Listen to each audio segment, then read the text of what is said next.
अस्सलामु अलैकुम। रसूल अल्लाह सल्लल्लाहु अलैहि वसल्लम फरमाते हैं कि हमसे पिछली उम्मत में एक नेक शख्स थे जो अल्लाह के वली थे, जिनका नाम जुरैज था। उन्होंने एक गिरजा तामीर किया था और उसमें वो अल्लाह की इबादत किया करते थे, नमाज अदा करते थे। एक मर्तबा हुआ यूं कि जुरैज अपनी नमाज में थे, तब उनकी वालिदा आई और उन्हें आवाज दी कि ऐ जुरैज आओ, मैं तुमसे मिलने आई हूं। जुरैज नमाज पढ़ रहे थे, जो कि नफली नमाज थी। उन्होंने सोचा कि नमाज मुकम्मल करके ही वालिदा से जाकर मिल लेता हूं, लेकिन नमाज खत्म होने तक वालिदा नाराज होकर चली गई। फिर दूसरी मर्तबा यही हुआ। इस बार भी वालिदा ने आवाज दी, ए जुरैज, मैं मिलना चाहती हूं तुमसे। जुरैज फिर अपनी नमाज में थे, सोचा कि अपनी नमाज मुकम्मल कर लेता हूं और फिर जाकर मिल लूंगा। तीसरी मर्तबा भी यही हुआ। वालिदा फिर आई और जुरैज को आवाज दी।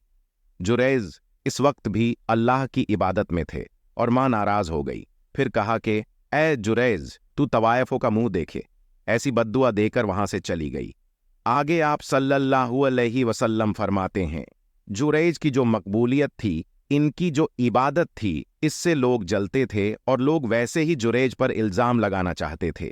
लिहाजा कौम के शर्र पसंद लोगों ने एक मंसूबा किया। उन्होंने एक बुरी औरत को तैयार किया जो लोगों से मुंह काला करती थी।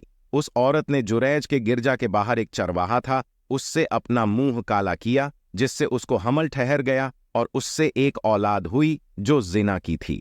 जब उसको एक औलाद हुई तो औरत ने लोगों से कहा कि ये औलाद जुरैज की है। जब बस्ती में ये बात फैली तो लोगों ने आकर जुरैज को बेतहाशा मारना शुरू कर दिया, हत्ता के उसका गिरजा को भी तोड़ दिया और मारते मारते उसे बादशाह के पास ले गए। जब वहां पूछा तो जुरैज ने कहा कि बताओ तो सही, क्यों मारते हो? लोगों ने कहा कि तुम्हें एक औलाद है, तुमने मुंह काला किया है किसी औरत के साथ। तो जुरैज ने कहा कि उसे लाओ तो सही, वो औरत कौन है? जुरैज की वालिदा की बद्दुआ हुई और जुरैज को बुरी औरत का मुंह देखना पड़ा। जुरैज ने कहा, ठीक है, मुझे नमाज पढ़ने दो। उन्होंने 2 रकात नमाज पढ़ी और उसके बाद जुरैज ने उस लड़के से कहा, ए लड़के, बता तेरा बाप कौन है? अल्लाह रब्बुल इज्जत ने उस लड़के को जुबान दी और उसने कहा कि मेरा बाप वो चरवाहा है। उस नन्हे बच्चे के बोल सुनकर लोगों को बड़ी नदामत हुई। उस चारवाहे को सज्जा दी गई और लोगों ने कहा कि ए जुरैज, चाहो तो तुम्हारा गिरजा हम वापस बना देते हैं, वो भी सोने का। जुरैज ने कहा कि नहीं, सोने का नहीं, मुझे जैसा था वैसा ही बना कर दे दो। इस वाक़ये में सबसे पहला सबक ये मिलता है कि एक वली के हक में भी माँ अगर बद्दुआ कर दे तो अल्लाह कबूल कर लेता है, इसलिए क्योंकि अल्लाह के पास इनका बहुत ऊंचा मुकाम है।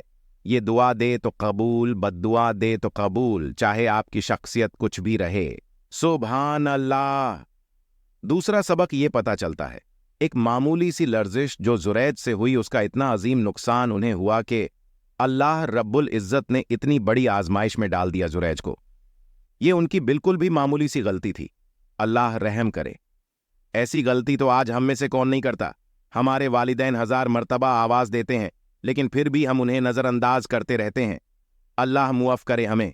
इंशाअल्लाह अल्लाह ताला हमें अपने वालिदैन का फरमाबरदार बनाए, हमें कहने सुनने से ज्यादा अमल की तौफीक अता फरमाए। आमीन।